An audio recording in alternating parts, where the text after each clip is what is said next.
جو عورت حالت نفاس میں ہو، بچہ جننے کے قریب یا بعد میں ہے، اس کے لیے سب سے اچھی غذا جو ہے وہ تازہ کھجور ہے۔ اس سے اچھی غذا اگر اور ہوتی تو اللہ وہ بھی مریم کو دے دیتے۔ تو اس سے انہوں نے استدلال پکڑا ہے کہ عورت کے لیے کھجور جو ہے یہ سب سے، اور ویسے بھی خدا کی شان ہے کہ اللہ نے کھجور کے اندر بڑے بڑے وٹامن رکھے ہیں جو ہر کسی کو مفید ہے، لیکن عورت کے لیے بہت زیادہ مفید ہے۔ وقال ابن نبی حاتم حدثنا علی بن حسین قال حدثنا شیبان قال حدثنا مسعود بن سعید التمیمی حدثنا عبد الرحمن بن عمرو الاوزاعی عن روح بن علی بن نبی طالب رضی اللہ تعالی عنہ قال قال اکرموا امتکم النخلہ۔ تو حضرت علی فرماتے تھے کہ کھجور کا درخت جو ہے یہ تمہاری خالہ ہے، اس کا خیال کیا کرو، اس کا احترام کیا کرو۔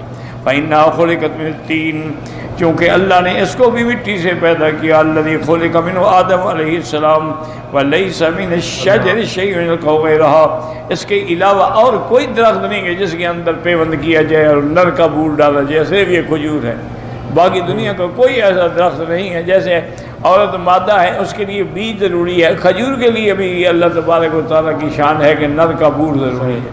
اگر وہ نہ ڈالا جائے تو اس کو بھی باقاعدہ پھل نہیں لگتا ہے، خدا کی شان۔ ویسے بھی علماء نے بڑی تحقیق کی ہے، یاد رکھیں، انہوں نے کہا کہ کھجور جو ہے نا یہ انسان سے مشابہ ہے۔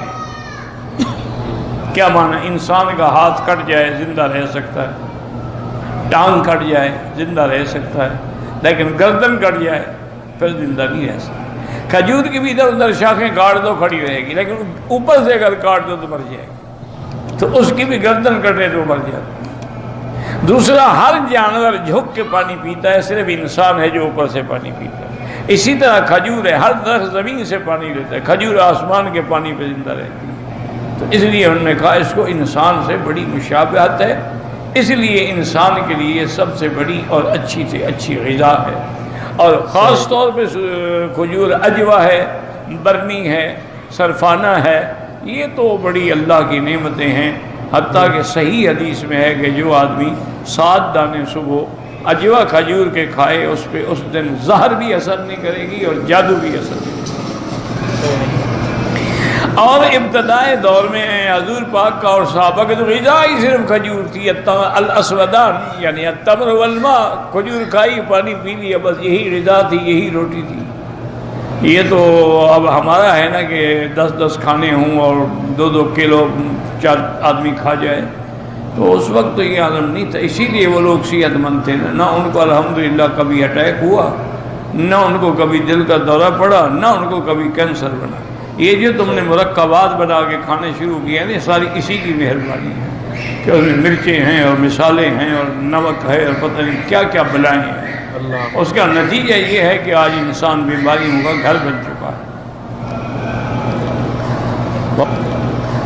وقال سمعتم النساء من والرطب فإن لم يكن رطب والتمر وليس من شيء أكرم الله من شيء نزلت تحتها مریم بنت عمران۔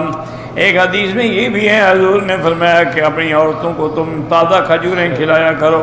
ویسے بھی یعنی ایک دفعہ مجھے یاد ہے، بہت پرانی بات ہے، اس وقت میری والدہ بھی زندہ تھی، والد بھی زندہ تھے، تو ہم جس گھر میں رہتے تھے نا اس گھر کے قریب میں کوئی رائل فیملی کے خاندان کے کچھ لوگ ساتھ والے مکان میں ٹھہرے ہوئے تھے۔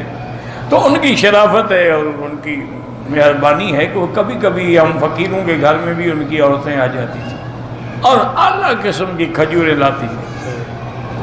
رائل فیملی تھی اور پھر گسیم اور بریدہ کی کھجوریں تو دنیا میں مشہور ہیں، تو اعلیٰ قسم کھجوریں لے آتی ہیں۔ ہمارے گھر والے کوئی 2 دانے اٹھاتا، کوئی 3 اٹھاتا، کیا کر رہے ہو، کھاؤ۔ کتنا کھائے؟ انہوں نے کہا ہم تو کم سے کم دن میں آدھے کلو سے کم تو کبھی نہیں، ورنہ 1 کلو کھاتی ہیں روز کا۔ تو انہوں نے کہا اگر تم نہیں کھاتی ہو تو اپنے خاوند کے حقوق کیسے ادا کرتی ہو؟ جب تم کھجور ہی نہیں کھاتی ہو تمہارے اندر طاقت کہاں سے آئے گی؟ آدھا کلو روز کھایا کر۔ وہ زبردستی آ کے تو وہ 4 دانے کھلاتے۔ ہم لوگوں کی تو عادت ہی نہیں نا اتنا کھانے کی، زیادہ سے زیادہ 2 4 5 دانے کھا لیے۔ تو عرب آج بھی الحمدللہ کھجور کھاتے ہیں اور بڑے شوق سے۔ اسی لیے ان کو کسی اور دواؤں کی ضرورت نہیں ہے، اونٹنی کا دودھ پیتے ہیں اور کھجور کھاتے ہیں اور شہد استعمال کرتے ہیں۔ یہ تینوں چیزیں ان کو ہمیشہ 100 سال کے بھی ہو جائیں بوڑھا نہیں ہونے دیتے، وہ ہمیشہ جوان رہتے۔ بہرحال تو حضور نے بھی فرمایا کہ اپنی عورتوں کو کھجور کھلایا کرو، اگر تازہ کھجور نہ ملے چلو سوکھی کھلاؤ، کیونکہ دنیا میں اور کوئی ایسا درخت نہیں شان والا جس کھجور سے زیادہ کہ جس کے نیچے اللہ نے بی بی مریم کو پناہ دی۔